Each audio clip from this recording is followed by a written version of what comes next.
Hello and welcome to The Daily with me, Niall Paterson. Today on the show, I'll be speaking to someone that I'm sure you will recognise, both from his appearances on the podcast, but also, of course, for the work he does for the Sky News channel. He has, over the past year, covered a range of subjects as diverse as the cost of living crisis, the tanking of the pound, the gilt yields, the fantastic and wonderful world of mass production of tomatoes.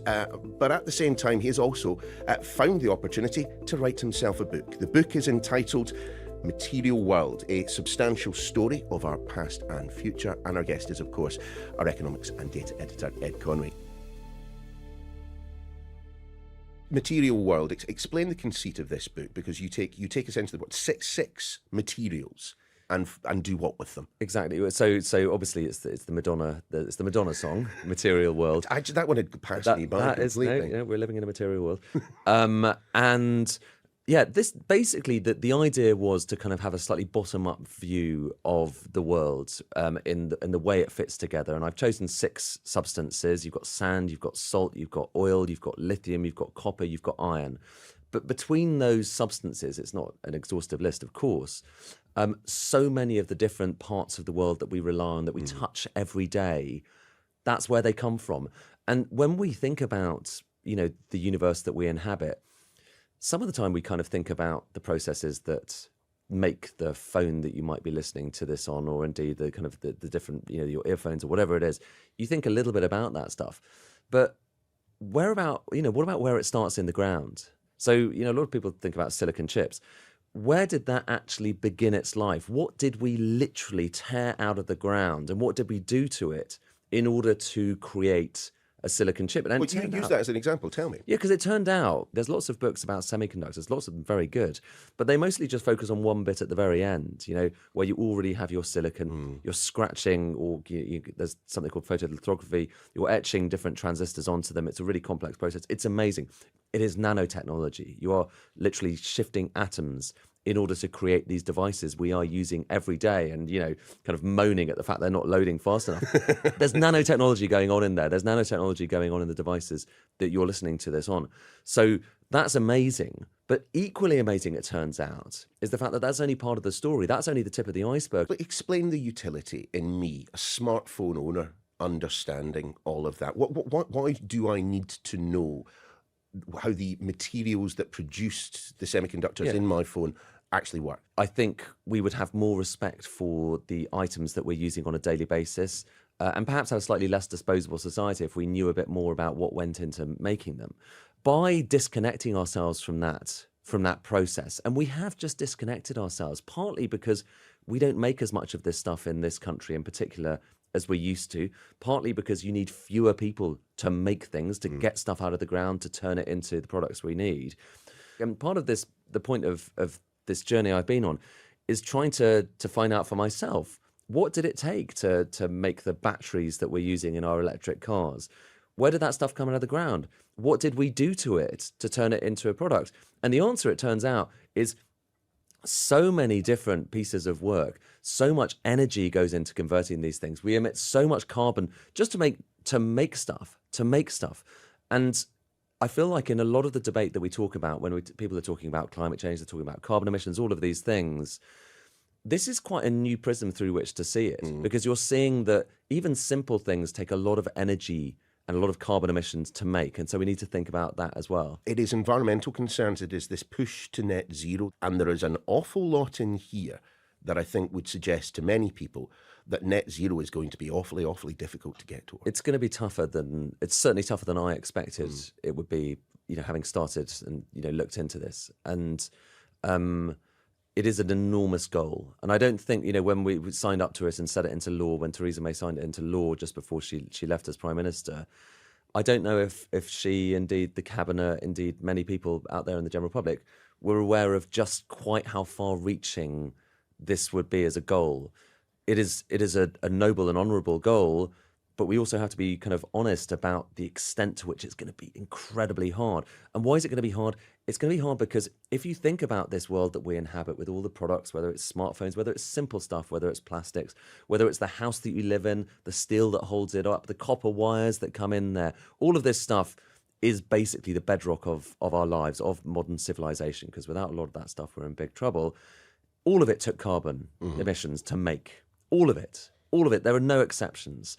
And in order to get to net zero, it is not just about building lots of wind turbines, although that is a big part of it.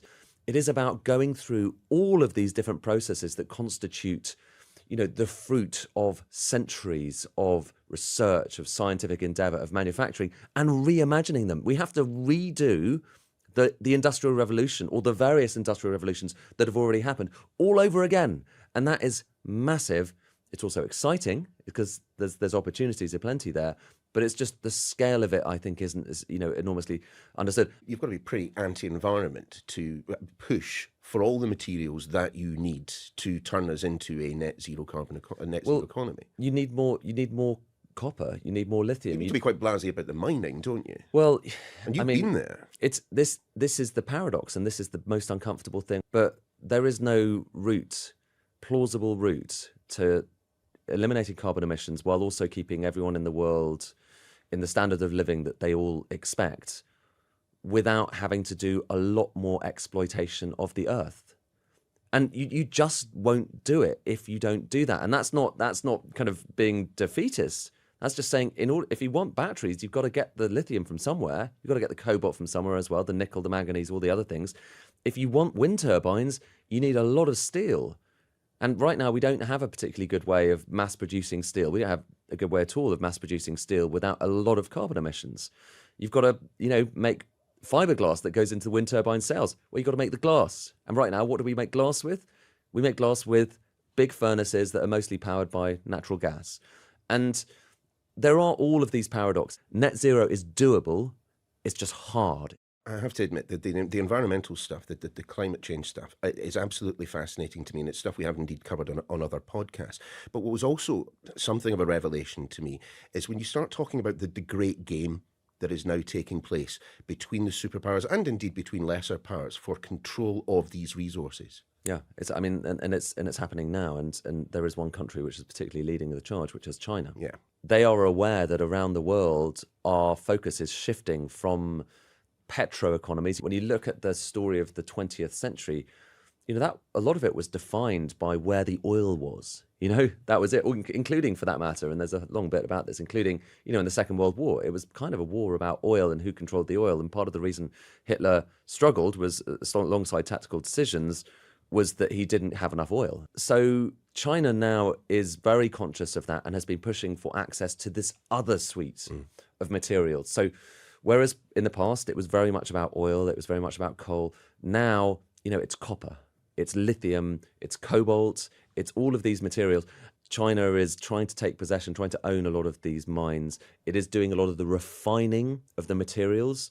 So people talk about how it's striking how much China dominates the market for things like rare earth materials. So it's massively important. And right now, what's happening, in Taiwan, right now, what's happening with like the noises between the US and the UK and China, it is getting more and more bellicose. So we are making those noises. We are making it more difficult potentially to trade with the place from where we're we're reliant on it for the stuff that we need to get to net zero. So there's a paradox. There's a lot of paradox. But you can flip it on its head. I mean, China is reliant on the money that gets sent to it to buy the resources. Completely. I mean, it is this curious aspect of geopolitics to me that you've got, as you say, this rather bellicose language, the butting of heads that's going on in diplomatic channels. But all of these countries are so closely linked to each other by these resources. I mean, we talked, I think, in the past about Somaliland. There was a famine in Somaliland because they couldn't get access to grain because the grain was stored in silos in Ukraine and wasn't getting out of the country. This interconnectivity is remarkable. Yeah, and it's all and it's a greater interconnectivity than one even thinks, because fertilizer as well. In Somaliland and many parts of sub-Saharan Africa, around the world as well.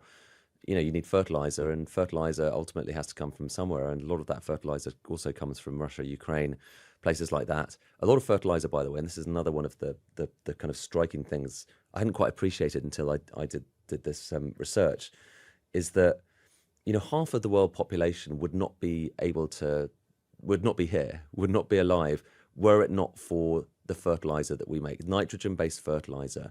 So our bodies are literally in part artificially fixed through nitrogen, for nitrogen from the air, and turn into fertilizer, which goes into the food, or indeed goes into the kind of feed stuff for livestock, which we then eat.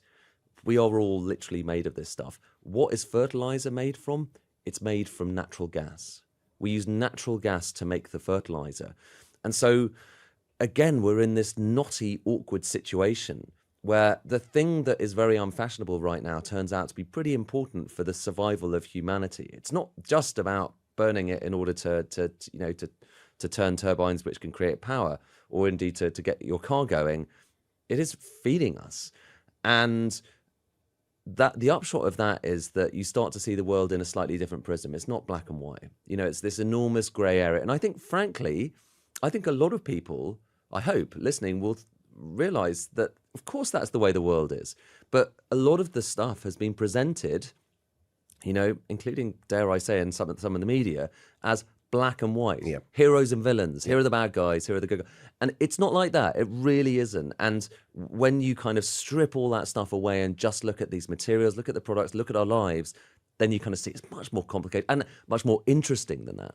But at the end of writing this book, just as a cheeky question, did you have more or less respect for organisations like Just Stop Oil, Extinction Rebellion? Oh, well, that's a bit of a loaded question, isn't it? It is a little, sorry. But you understand why I'm asking. No, because, I do. Because as you say, heroes and villains is very much the theme of the day when it comes to environmental But issues. there's a really sensible point that Just Stop Oil, that's at the core of what Just Stop Oil are talking about, which is saying that, right now, maybe we'll be able to make it to net zero without having to license new oil fields. So we can kind of make do with the oil fields we've got. That's not unreasonable. In fact, that is the International Energy Agency's plan. They say that's possible. And the International Energy Agency is a representative of lots of oil producers and consumers in the West. It is by no means an environmental movement. When I see some of the protests, is the tenor of, and I understand why people have to communicate like this, but the tenor of, we are all about to, we're all going to hell, we're all going to die. If we don't do this, millions will die.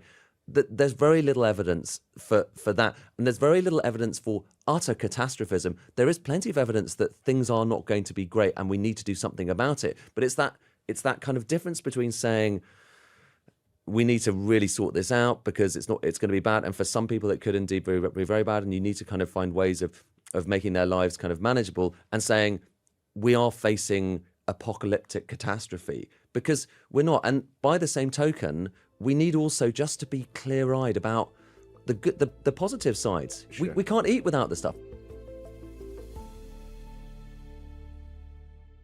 How then is the United Kingdom performing in its desire to be more environmentally friendly? Look, you're an economics geek, I'm a political geek, and I've heard governments since before David Cameron was hugging huskies talking about their green credentials, and yet, where are we in terms of the renewable sector? Where are we in terms of battery production? Where are we in pursuit of net zero?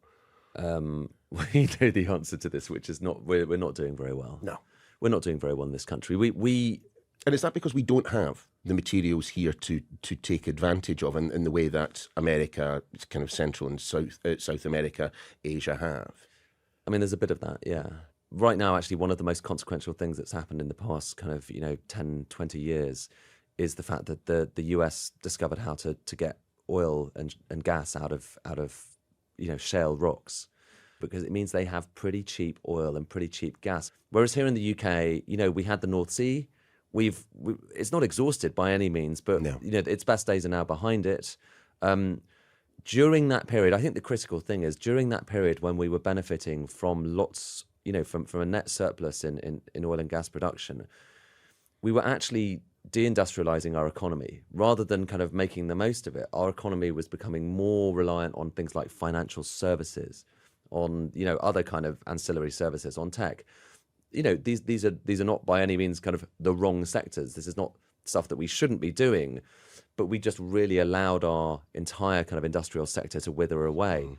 All the dirty stuff, all the grimy stuff, all the carbon intensive stuff, we allowed that to go off to China. We charged really high energy prices to producers, so it just became unattractive for them to be in the UK. So they pushed it off to China and other places. And the upshot is, we have one of the lowest, our carbon emissions have fallen faster than pretty much anyone else out there in the developed world. It is a massive success story in terms of just looking at carbon emissions.